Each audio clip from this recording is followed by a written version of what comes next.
नमस्कार दोस्तों, मैं हूं आपका मित्र doctor Satyam Kushwaha. Ayurvedic speciality in bone and joint series में आपका बहुत बहुत स्वागत है।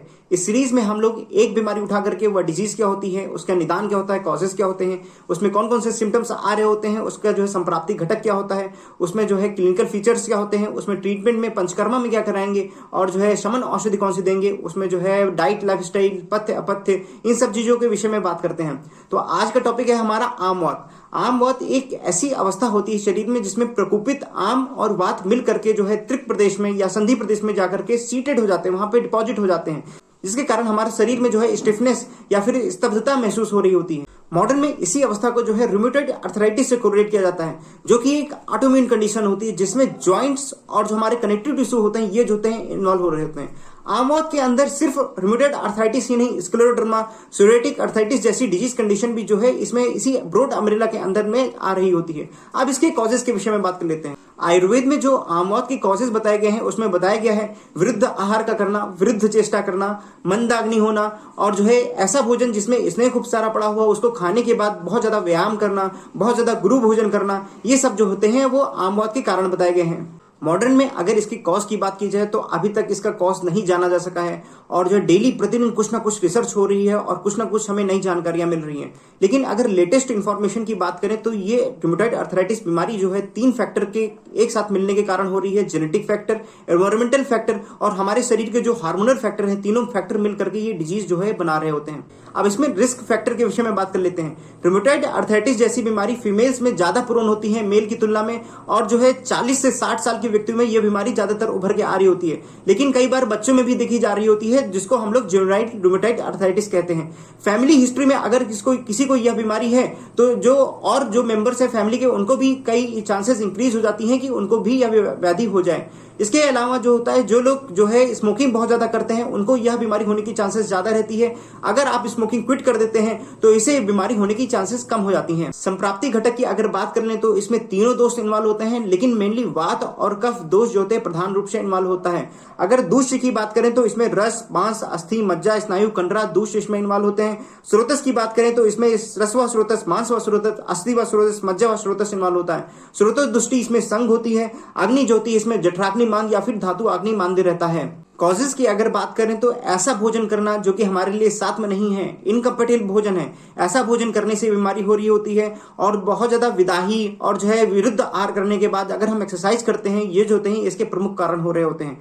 अगर ये सिम्टम्स की बात की जाए तो इसमें पेशेंट को बहुत ज्यादा फटीग महसूस हो रहा होता है, उसको जो है वीकनेस बहुत ज्यादा महसूस हो रही है, उसके जॉइंट में स्टिफनेस लग रहा होता है, उसको अथरेल्जिया, मायल्जिया, पैरास्थीसिया ऑफ जॉइंट्स होता है जो कि धीरे धीरे बढ़ करके जो है जॉइंट्स में स्वेलिंग होने लग रही होती है। इसमें पेशेंट को जो है एनोरेक्सिया होना, किसी काम में मन न लगना, अरुचि होना और जो है वीकनेस होना, लेथार्जी होना, फटीग होना, ये सब लक्षण दिख रहे होते हैं। अगर यही लक्षण जो है कुछ हफ्ते या फिर कुछ महीने बाद देखे जाए तो ये नॉन आर्टिकुलर से आर्टिकुलर हो जाते हैं, मतलब कि बोन डिफॉर्मिटी होने लग रही होती है या फिर कार्टिलेज डिफॉर्मिटी होने लग रही होती है। क्लिनिकल फीचर्स की अगर बात करें, जब पेशेंट सुबह सुबह सो करके उठता है तो उसके शरीर में जो है स्टिफनेस बहुत ज्यादा प्रेजेंट होती है और वो स्टिफनेस जो होती है प्रॉपर 1 घंटे के बाद जो है दूर हो रही होती है।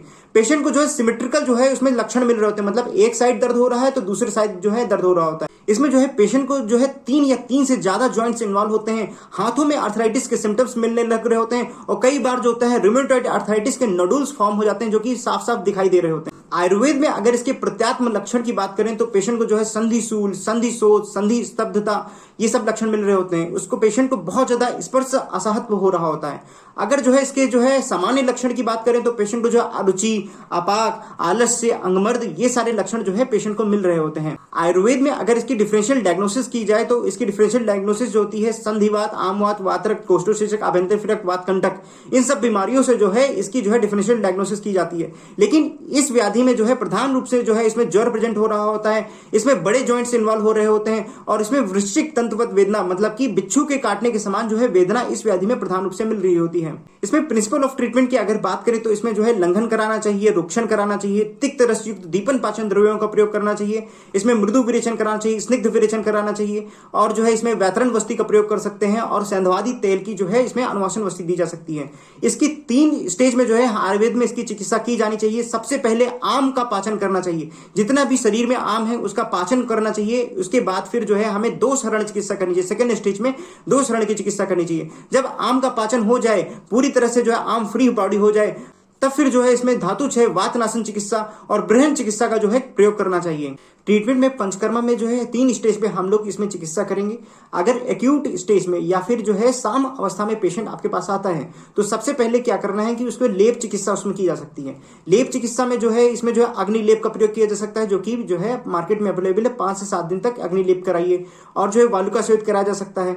और जो है इसमें जो है धान्य अल्म की धारा जो है इसमें 5 से 7 दिन तक पेशेंट को कराई जा सकती है, जिससे जो है एक्यूट स्टेज भी दूर हो जाएगी और साम अवस्था भी दूर होती रहेगी और जो है पेशेंट को रिलीफ भी मिलता रहेगा। जब एक्यूट स्टेज बीत जाती है, जब पेशेंट निराम अवस्था में आ जाता है, तो इसमें जो है संधवादी तेल से अभ्यंग करा जा सकता है, प्रसारणी तेल से अभ्यंग करा जा सकता है। स्वेदन में जो है पत्र पोटली स्वेद से जो है स्वेदन करा सकते हैं और जो है सद्य विरेचन करा जा सकता है। एरंड तेल से उसमें जो है शुंठी कषाय मिला करके जो है सद्य विरेचन करा जा सकता है।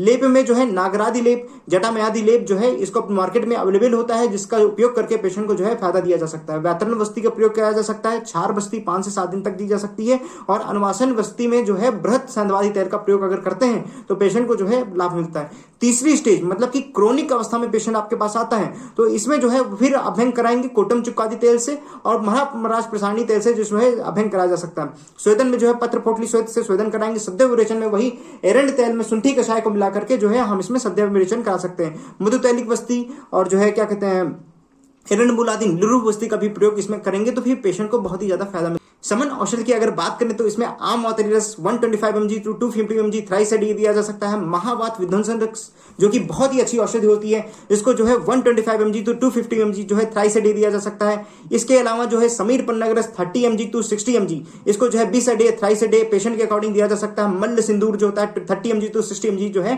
थ्राइस अ डे दिया जा सकता है। अगर पेशेंट की निराम अवस्था है तो यहाँ महायोगराज गुगुल का भी प्रयोग किया जा सकता है, जो कि 20 अ डे और थ्राइस अ डे 25 क्या कहते हैं 250 mg जो है दिया जा सकता है। इसके अलावा अमृत भल्ला तक ले या फिर जो है दसमूल हरित की ले इसको जो है आधा से 1 चम्मच इसको जो है क्या करना है कि दूध के साथ जो है बीडी दिया जा सकता है। इसके अलावा सिंहनाथ गुगुल इसकी चॉइस ऑफ ड्रग होती है। एरंड पाक इसमें दिया जा सकता है। रासनादि गुगुल और जो है पुनर्नमादि गुगुल और जो है इसमें अमृतादि गुगुल का प्रयोग भी जो है इसको जो है 250 mg से जो है 250 mg की जो है थ्राइस अ डे प्रयोग किया जा सकता है। अगर इसको महारासनादि काढ़ा या फिर आसना सप्तक कषाय के साथ देते हैं तो पेशेंट को और ही अधिक फायदा होता है। पथ्य और अपथ्य की अगर बात कर लेते हैं तो पथ्य में जो है हल्का भोजन करना चाहिए, तिक्त कटु रस प्रधान भोजन करना चाहिए, वात कफहर भोजन करना चाहिए, ऐसे द्रव्यों का प्रयोग करना चाहिए जो कि दीपन पाचन करते हो। और अपथ्य की अगर बात करें बहुत ज्यादा ठंडा भोजन, बहुत ज्यादा तेल वाला भोजन, बहुत ज्यादा मीठा खाना, बहुत ज्यादा नमकीन खाना, बहुत ज्यादा खट्टा खाना, इस सब का प्रयोग नहीं करना चाहिए। अभिसंधि भोजन का नहीं प्रयोग करना चाहिए। ऐसा भोजन जो हमारे लिए साथ में हो ऐसे भोजन का उपयोग नहीं करना चाहिए। जो वृद्ध आहार हो उनका प्रयोग नहीं करना चाहिए। Junk food, fast food, bakery product, curd मतलब दही, इन सब चीजों का प्रयोग नहीं करना चाहिए। डेयरी प्रोडक्ट्स का प्रयोग नहीं करना चाहिए। फिश और अदर नॉनवेज जो है खाने से जो है ये सब चीजें जो है नहीं करनी चाहिए। दिन में नहीं सोना चाहिए और ऑयल का मसाज जो है नहीं करना चाहिए। तो ये था हमारा आज का वीडियो आम वात यानी रूमेटॉइड अर्थराइटिस के विषय में। फिर कल मिलेंगे किसी नए टॉपिक के साथ। तब तक के लिए goodbye, take care, all the best and thank you for watching my channel. Please like, subscribe.